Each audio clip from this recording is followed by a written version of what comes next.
Pour clôturer notre mini-série Fondation pour lire les cartes oracles, je voudrais dans cette vidéo aborder quelques dernières réflexions. Alors pour commencer, les cartes oracles apportent beaucoup de liberté et de flexibilité, notamment par rapport au tarot, parce qu'il n'est pas nécessaire d'étudier, de comprendre tout un système et une structure avant de pouvoir utiliser un oracle. Vous allez assez facilement et rapidement pouvoir utiliser votre oracle pour réaliser des tirages et pour recevoir des messages qui seront très clairs. Et à mesure que vous allez pratiquer, vous allez apprendre à vous relier à votre intuition et ensuite apprendre à lui faire confiance. Et petit à petit, avec le temps, vous allez construire cette connexion avec votre propre guidance intérieure, quelque chose qui n'est pas nécessairement valorisé dans notre société actuelle. Donc petit à petit, vous allez pouvoir apprendre à écouter votre intuition, vous relier à votre propre guidance et vous sentir accompagné pour vivre votre propre vie et pour réaliser vos rêves. Alors il y a plusieurs manières dont vous pouvez intégrer les cartes oracles dans votre quotidien. Vous pouvez par exemple demander un conseil par rapport à une situation, par rapport à une relation. Vous pouvez également réaliser un tirage pour y voir plus clair par rapport à une question que vous vous posez.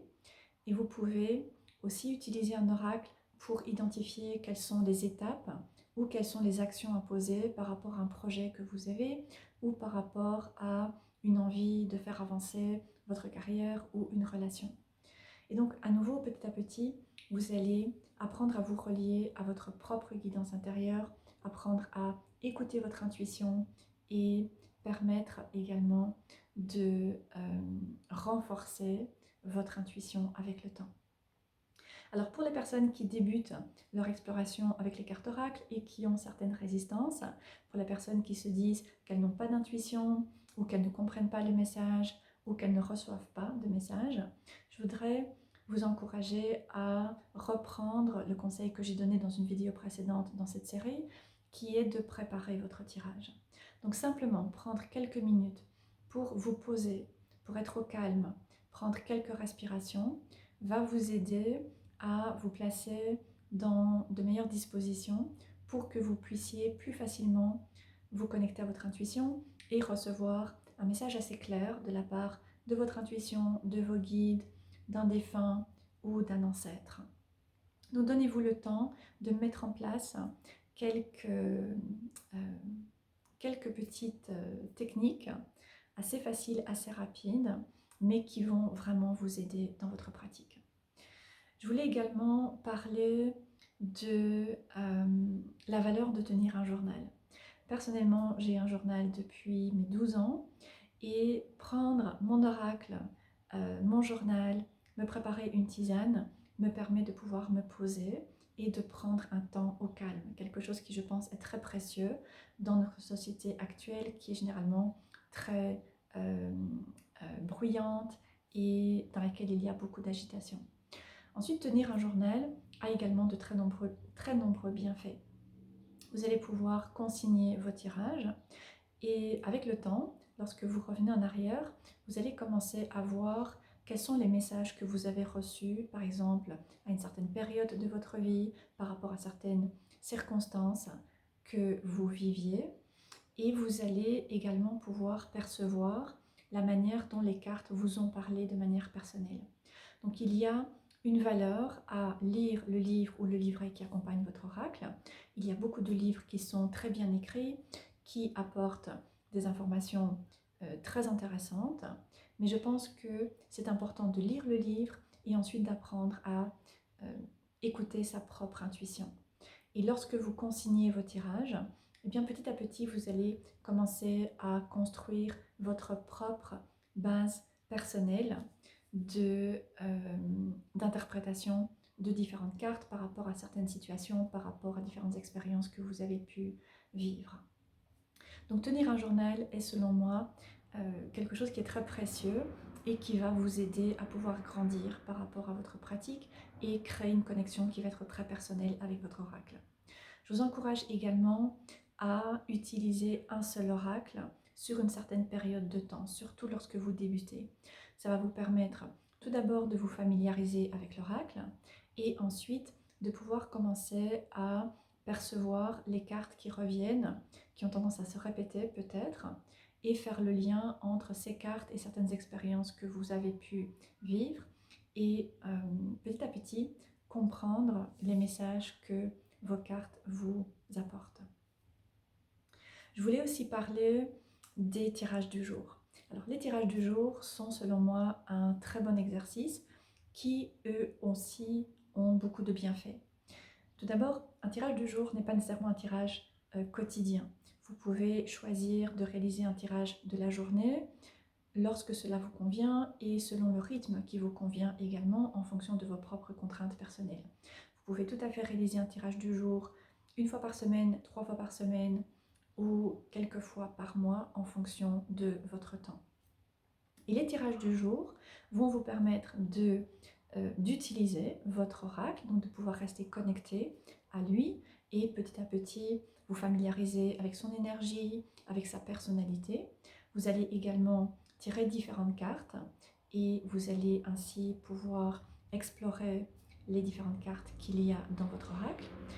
Et vous allez aussi apprendre là également à vous relier à votre intuition, mais également à vous relier à certaines énergies plus subtiles.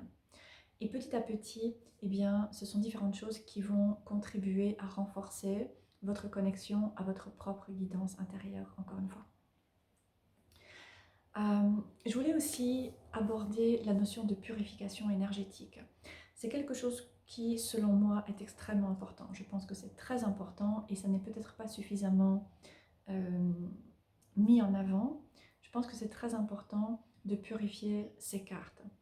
Et certainement lorsque l'on lit les cartes de manière régulière et lorsque l'on lit les cartes pour d'autres personnes. Mais même pour les personnes qui débutent leur exploration avec les cartes, je pense que c'est tout à fait pertinent d'installer de bonnes habitudes dès le début. Donc je vous encourage à lire le livre ou le livret qui accompagne votre oracle, voir s'il y a des méthodes de purification qui sont proposées et éventuellement de les tester. Et si jamais, vous pouvez aussi faire quelques recherches sur Internet. Maintenant, je vous invite à ne pas trop vous compliquer les choses. Trouver une technique relativement simple qui ne va pas prendre trop de temps et de la tester, voir si elle fonctionne pour vous, voir s'il est évidemment efficace, parce que c'est au final ce qui est important.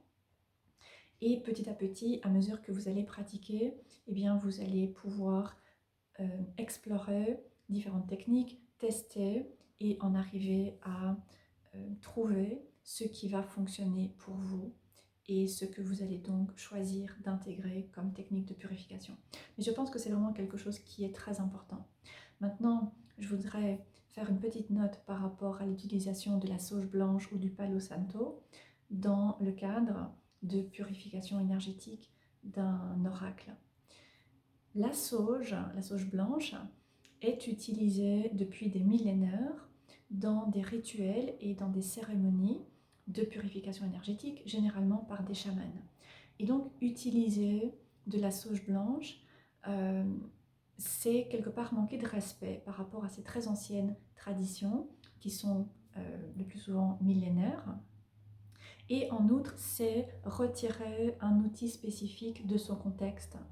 Donc simplement faire brûler de la sauge blanche ne va pas nécessairement apporter les mêmes bienfaits que lorsqu'un chaman expérimenté réalise un rituel complet ou une cérémonie complète pour réaliser un processus de purification énergétique.